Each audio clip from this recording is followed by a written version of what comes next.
Network. A warm welcome to all of you. Thank you so much for joining us. And I'm going to hand it over to Faheem to take this discussion forward. Thank you, Anisha, and you are really doing a good job, including with all the other speakers. The session is really going on well, and we are all learning and enjoying, with your moderation and also with the other people's session. Yeah, so guys, morning and afternoon or evening. I'm not sure if there's any evening somewhere. So yes, today's topic is, on the cybersecurity, that, how, building the cyber resilience organization, interacting the ICT technologies to protect your OT network. That is actually the key for today's one. So yes, you see that right now, according to the cybersecurity report, by 2025, cybercrime will cost around $10 trillion annually, and potentially it is triggering also the greatest transfer of the economic wealth in the history. Everyone is actually understanding that what is cybercrime, what is how to do it, the network security, the cyber security is. The key is the data point, and how we can try to protect from all the areas, concerns of the governments, concerns of the businesses, individuals, and having a hard time of keeping up the cyber security risk in the OT networks and the other one. So definitely in these new threats or new areas, we need or we should update ourselves with the best practices to help anticipate these attacks or these areas. And for today's session, we are here to update ourselves with a very great panelist, and who will shed some lights on today's topic, that how we can protect. Feel free to write any questions. We want to keep this session more interactive. Please type your session. I will post this question to our panelists. If you want any question to be directly asked to the panelists, please also write it down so that we can ask that question from the particular panelist. So I want that all panelists to say hi to this team, and also try to introduce themselves, their experience, their background, so that industry people know you better, that what you are. So over to you, Samuel. Maybe you can start with your introduction. All right, thank you very much, Faheem. Thank you, everyone. Good morning, good afternoon, good evening, depending on the part of the world that you're connecting from. I'm so excited to be here. So I want to start by saying thank you to the organizers of this conference. This is a very good thing to do, because as much as possible, we're sharing knowledge, we're distributing knowledge, and we're getting more aware of cybersecurity. To start with, I currently serve as the president of the IIC2 Nigerian chapter. As much as you know, IIC2 is one of the biggest cybersecurity bodies globally. So I manage the Nigerian chapter of IIC2. And again, I currently sit in the boards of a few organizations. Currently, the Group Chief Information Officer of Tangerine, which is a digital financial service company. And I think I will just pause there. So thank you very much for having me, and we can go for it. Thank you. Thank you, Samuel. It was a really great introduction. My very good friend Daniel, who is actually creating the impact in the industry. Daniel, we want to hear from you. All right, fine. Thank you so much. Thank you, everybody, for joining on this session. We're looking forward to a great interactive session. I think the topic is apt, it's timely, and I'm looking to share my knowledge in terms of experience and also hands-on what I've been able to achieve in the last 18 years. My name is Daniel Adaramola. I work with Unity Bank in Nigeria. I handle business continuity management and technology risk. Before that, I've been the Chief Information Security Officer of the bank and in strategy formulation and strategy execution at the top management level. So like I mentioned, I look forward to an interactive session. Thank you, Faheem. Thank you, Daniel. Last, my very good, panelist also, Yomi, please introduce yourself and your background. Okay, good morning, everyone. This is Abayomi Apoeso. I'm happy to be here this afternoon. I have over 10 years solid work experience in implementing cybersecurity strategies for various companies, majorly financial institutions. I am an alumnus of Middlesex University in the UK. Currently, I'm the group CISO for Assets and Resource Management Holding Company, the largest non-banking financial institution in Nigeria. I oversee the evaluation, the implementation, and operations of IT assets to monitor, detect, and respond to cybersecurity threats. So thank you very much for having me today.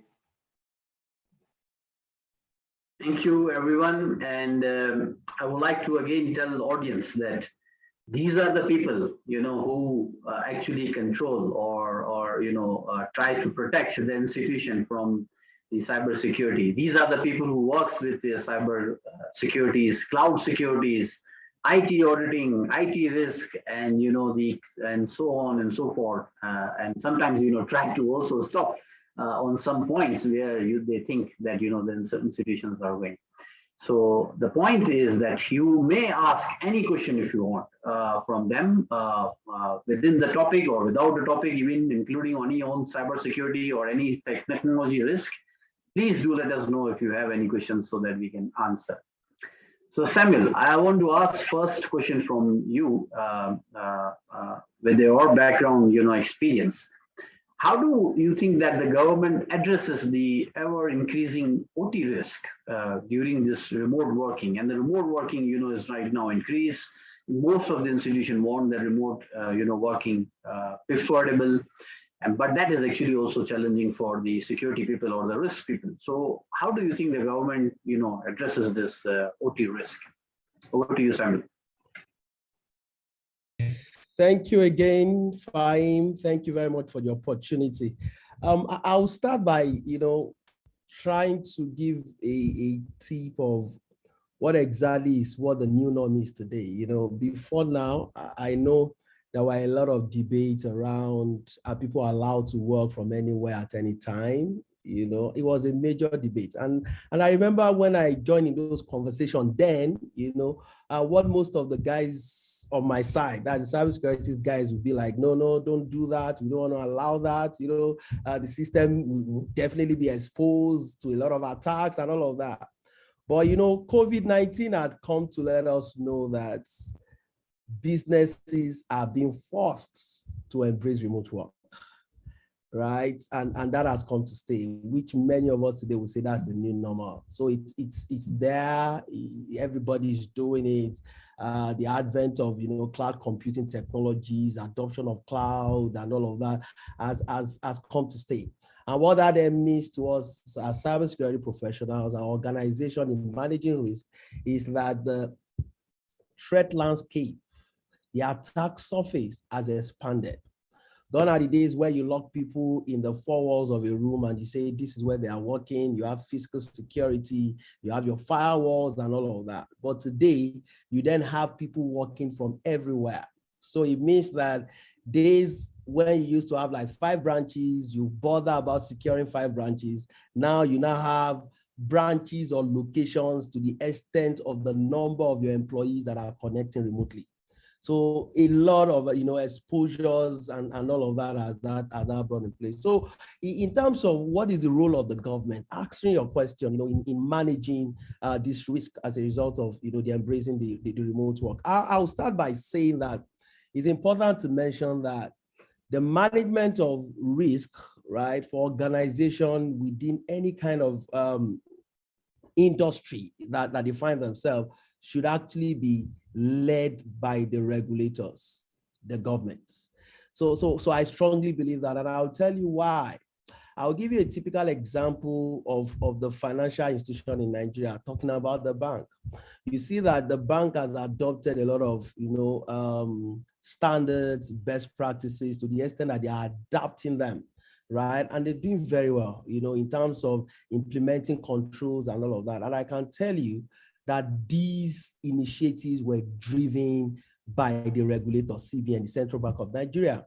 And because of that, we can say that the maturity level in terms of implementation of cybersecurity controls in the Nigerian bank is high. I can say that, I can say it, and I can say it again. Why? Because the regulators led the implementation to the extent that they then brought out regulations, they brought out communiques, they brought out, roadmap over the years to say that the banks have to comply to various standards, the ISO standards, the PCI DSS, and all of that.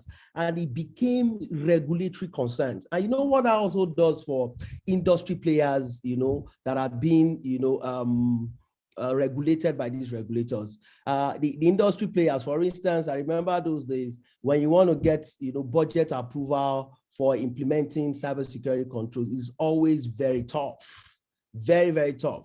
But the fact that those implementations are regulatory driven, they are government driven, you get quicker attention of the boards and the management team in approving, the cybersecurity budgets. So I strongly believe that the government have a huge role to play, in ensuring that, these things happen. The other thing that the government can as well do is in collaboration across the different, regulator bodies.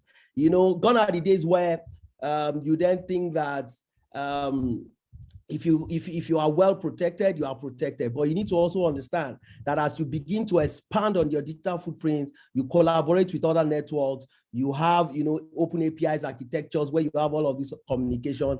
The important thing we must know is that an injury to one is an injury to all. So it means that the regulators need to collaborate efficiently, So if the banks are being regulated by CBN, the telcos, they are being regulated by another regulator, the regulators that are regulating the different industry needs to come together and ensure we have a resilient and a very tough, cybersecurity protection across, the entire industry. What happens today, for instance, in Nigeria is when the cyber criminals realizes that they cannot attack the bank, they try to look for the loopholes through the telcos to attack the bank, right? So if the telcos are not as efficiently and sufficiently regulated like the banks, obviously that is a gap. So it's important that the regulators need to collaborate more. Collaboration at all levels, at regulator level, at the government level, collaborations across, Africa and all of that. And I think, again, in rounding up this, there needs to be efficient regulations that are driving the implementation of cyber controls. And in doing this, when you have this, you ensure that industry players are compliant to it. You do regular audits, you do regular checks to ensure that they are compliant against this regulation. So I think those are a few of the initiatives that the government can do to ensure that we have a more improved cyber resilient industry. Thank you very much. Thank you so much, Samuel. It was a very good, answer. You're right. Collaboration is key. Efficiencies are, very key also in regulations.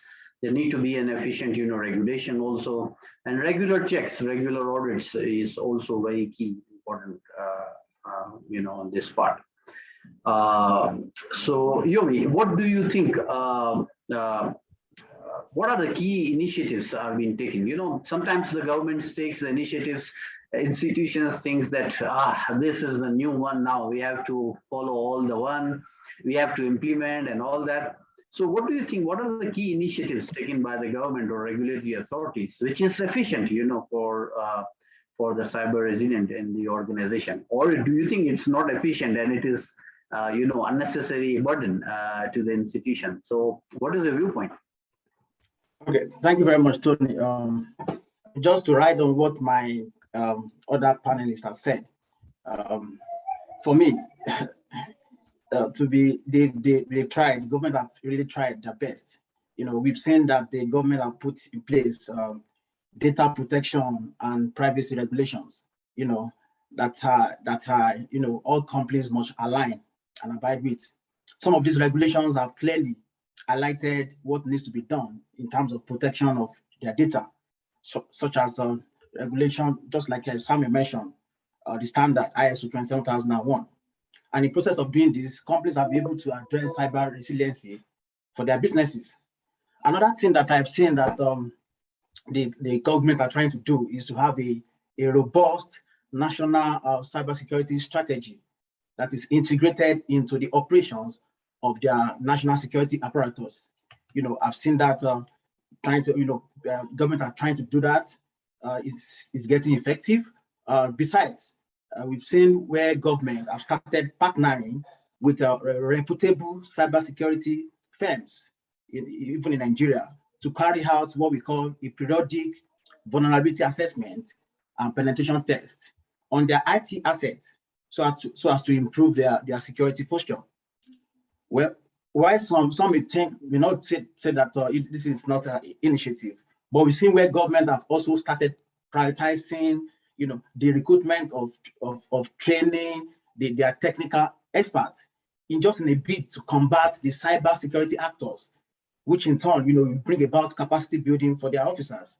Just like Samuel mentioned, collaboration is very, very key. And we've seen that governments are trying to get, people together, institutions, both private institutions and public sectors, trying to come together to combat this cybersecurity, crime. All these are the efforts that have been taken by the government geared towards fighting, cybersecurity crime, which consequently help to build cyber resilient organizations. So for me, by and large, I think more still needs to be done to ensure that those initiatives and the one that has, imagine, they are effective and adequate to combat cybersecurity threat. And, together as a nation and as a continent in Africa, we are going to be having a robust, a cyber resilient, situation, if you get what I mean. Great. Yes, you are right that, the key point here is definitely that how these, regulations like data protection or cyber, policies needs to be, addressing the cybersecurity overall risk, and the organization need to, implement that one. Daniel, what are some of the challenges you think faced by the organization in your quest on building cyber resilient, organizations? So what are the key issues, and how they should also prepare the roadmap? Because most of the time they are working on something and the new projects are there. 2022 is there, so the new strategy here. How they face these challenges and how they can actually, build this cyber, kind of organization and try to protect, from the cyber crimes. Daniel. All right, thank you, Faheem. In my opinion, I feel one of the greatest gap, as it were, organizations are facing in the process infrastructure and process architecture. It's more around the people, the people aspect. I actually mentioned people, process, and infrastructure, more like. It's actually in the people aspect. You can have all the technology deployed, you can have all your process optimized. The question is, if you don't have the capacity to actually implement those technology or ensure that those technology are configured or fine-tuned the way they're meant to work, it becomes an issue. So really, for me, one of the greatest gap that we've seen over the years is around the people aspects. I feel a platform like this is actually helping to correct or revamp that gap. We're seeing more and more engagement in industry for young professionals in terms of capacity development for them. And I feel with more of those, definitely that gap will be overcome. The other challenge, in my opinion, has to do with legacy systems. We're having several innovations today in terms of rollout. I think my friend Samuel actually mentioned there's actually several government-driven initiatives because regulation is actually paving the way for these technologies to actually to take place. But by reason of that, also from strategy perspective from management, management are actually, it behoves on them to actually follow suit in terms of the regulatory requirements. But this organization, they actually have legacy system to actually integrate, particularly at the layer 7 application layer. It's easier for you to actually, replace an infrastructure, But question is, what you're putting on that infrastructure at the layer 7, which is the application layer, a lot of times, may become an issue, particularly from security aspects. Today, we're talking about API integration.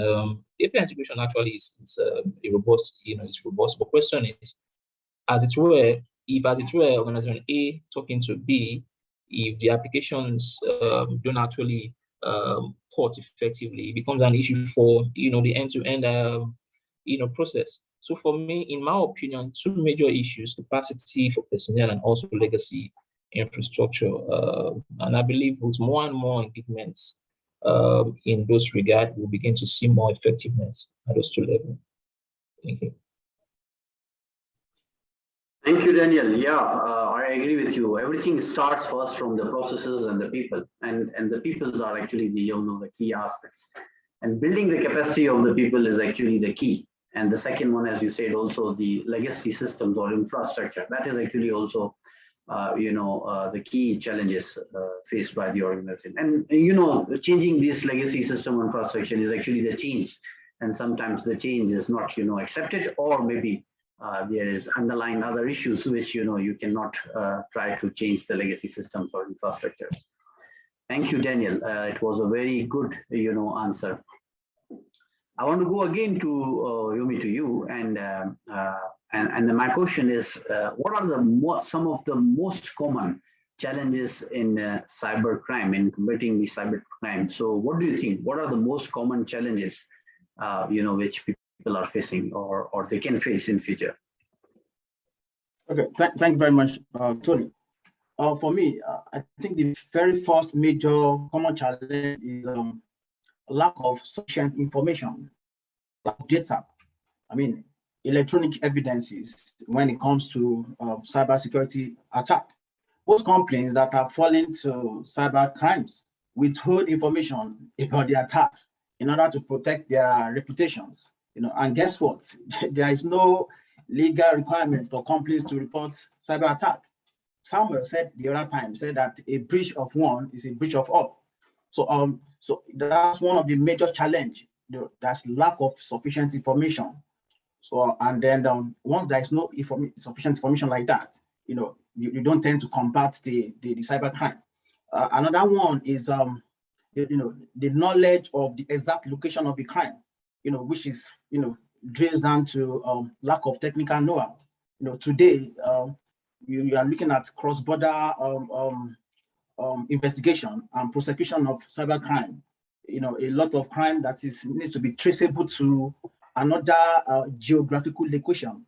For instance, if cyber crime happen in a country A, you need information and you need to do investigation across to country C. It's a difficult challenge. It's a difficult thing to tackle. So another thing that I also noticed is we don't have a very common legal framework throughout the continent that presents significant challenges for companies. The challenges of public-private partnership, despite the importance of that collaboration that Samuel mentioned the other time, there is no clear legal framework that defines how private sector may cooperate with the law enforcement agency, while trying to ensure that they are not breaching the rights and privacy of their customers. Another thing I noticed that is common is cost. Some companies cannot afford the very huge investment that comes with the implementation of the fight against these bad guys, And then another common challenge is that we have underage hackers. Some of them are less than 18 in age. You agree with me that government cannot jail those people for long. They only serve a short time, in the jail, and then they come out stronger. After their short time, they come out stronger with more confidence to even go back and begin to hack the system again. So another one I noticed is negligence from users' perspective. End users, you know that human beings, they are the weakest link in information security chain. Negligence at the user's point of view. You tell them, don't do this, don't do that, don't click on this link, don't do that. Be wary of what you do. Be wary of what you put out there online. Before you know it, they go back and click on the link, giving access to the bad guys. So negligence is also a common challenge for me. So those are the few challenges that I've gathered to talk about. Thank you. Thank you. That was a really good, challenges you have said, how to handle the attacks, lack of sufficient information and negligence on the user's experience and understanding also. How to handle the attacks was also one of the questions, which has always been asked by the panelists or by the audience. And how to handle the attacks pre and post is actually the key one. Most of the institutions even do not have, the write-up, the what to do. And the attacks, if you do not have the understanding how to respond to the attack, there's another attack also, done or been done, on the company. So it's very key to understand that, survey, limit, record, engage, to whom to engage, notify, and then what to learn, for the future. So very good point, Yomi. You have really shared wonderful, areas. Okay, so I move on with the other question from Samuel. So Samuel, what do you think? How to secure, secure by design and default? What do you think? How we can, do this ICT vendors building their products and services in line with the principles of the security? Because sometimes these ICT vendors, are in hurry. We are not only the one of their clients. They have so many clients. They have also, short of time. So they don't go sometimes more of the principles or best practices. And then sometimes, the cybersecurity or the security risk is being, posted to the institution. So what do you think? How this secure by design and default should be done by the ICT vendors, and what the institution should also do? Samuel. Oh, thank you so very much, Faheem, for that beautiful question. And just to also mention, thank you to my co-panelists. They've made very valid points. Before I answer that question, I just want to speak a bit on the point that Abayomi made. It's a very valid point, which is buttressing on the initial point I made relating to collaboration.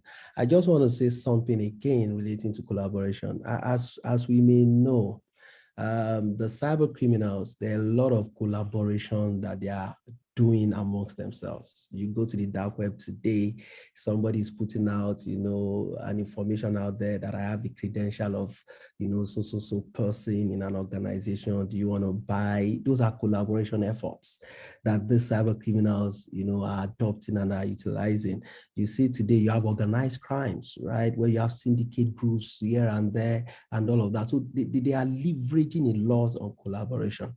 And for us on the defense side, we also need to collaborate more, right? So as much as there is organized crime, there needs to also be organized defense, right? I strongly believe that, and if you look at nations of the world today, if you talk about the NATO group, right, where you have different countries coming together to fortify, the security of their borders and their people, it's all about collaboration. So the same thing we can adopt in cybersecurity.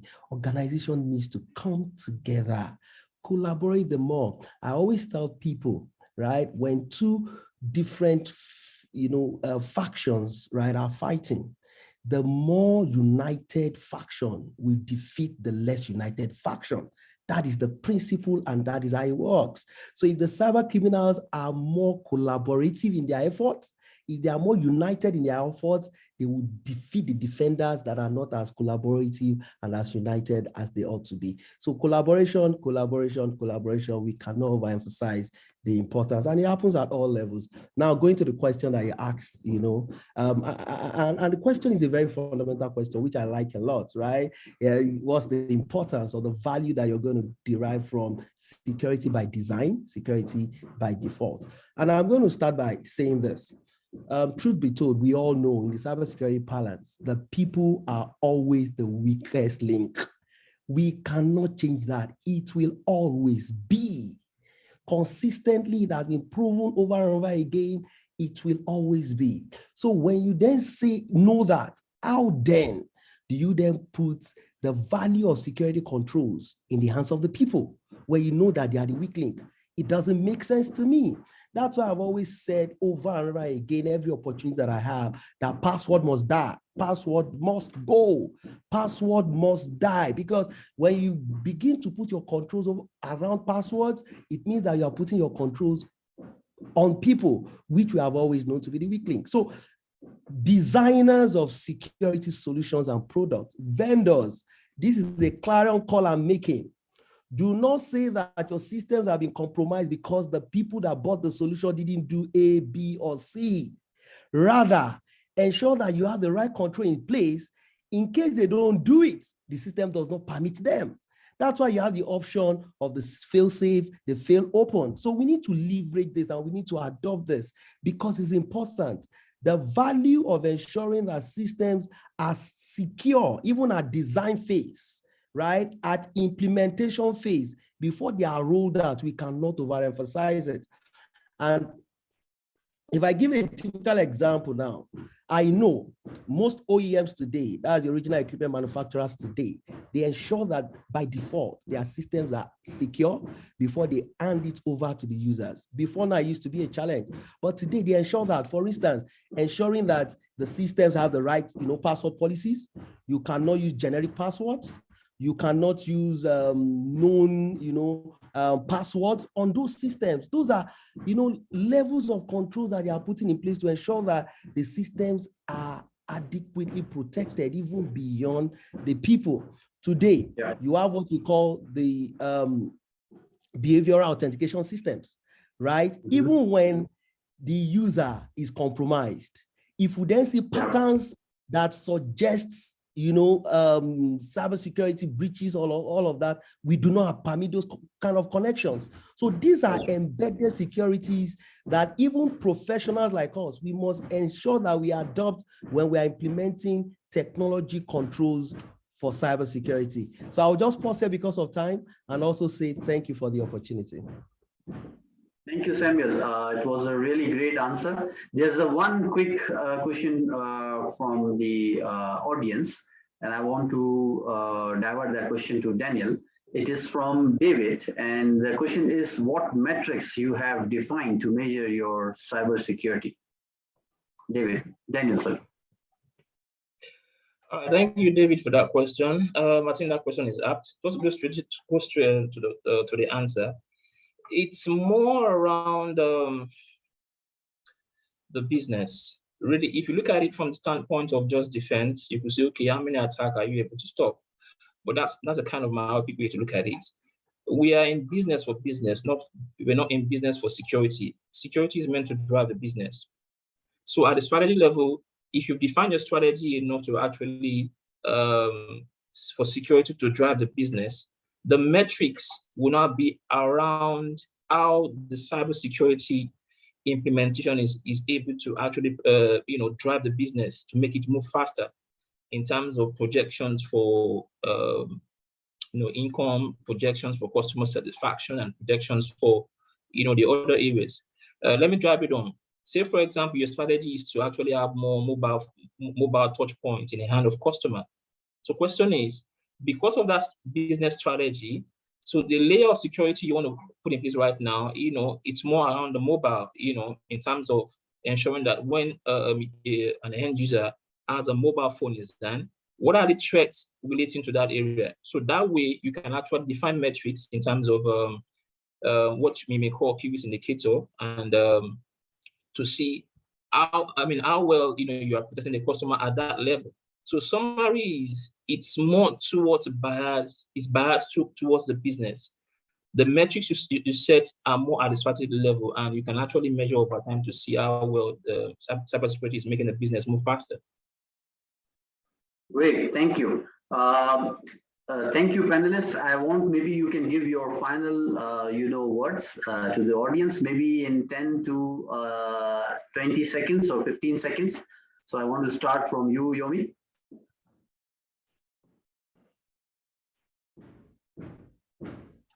Thank you very much. So, having a strong, robust cybersecurity strategy is very key. It needs to be driven from the board level.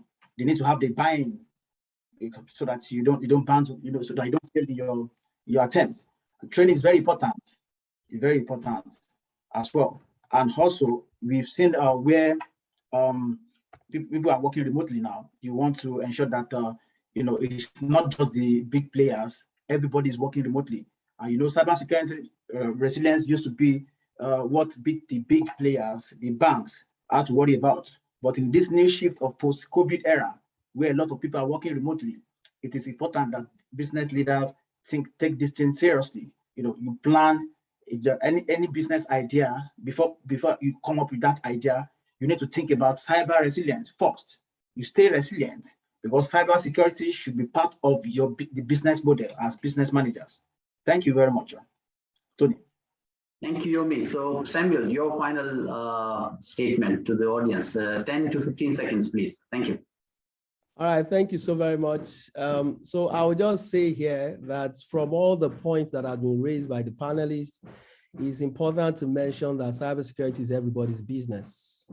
And it has to be at all levels, both at organization level, industry level, government level, at every level, right? The people is very important. The technology is also crucial. The processes also very important.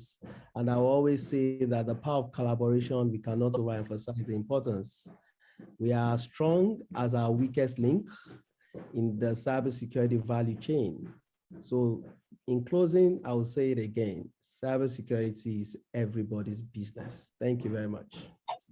Thank you, Samuel. Daniel, your final thoughts. Just want to thank again the organizers of the conference, 𝐁𝐮𝐢𝐥𝐝.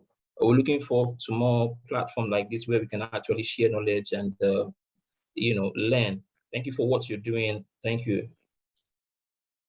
Thank you, everyone. This was a really excellent content and delivery, really informative. If you have missed something from the panelists, you can again go back and see the repeat button, or maybe you can go again back and try to see the missed session. Networking is always important. It helps they deploy and improve their skills to set on your top friends or to industry market or the job which you are working.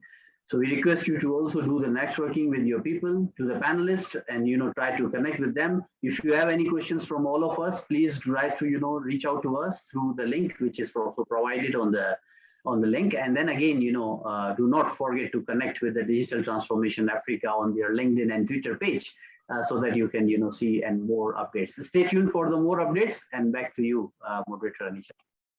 Thank you, Faheem, for conducting this discussion, and thank you to all our speakers, Samuel, Yomi, Daniel. Pleasure having you here.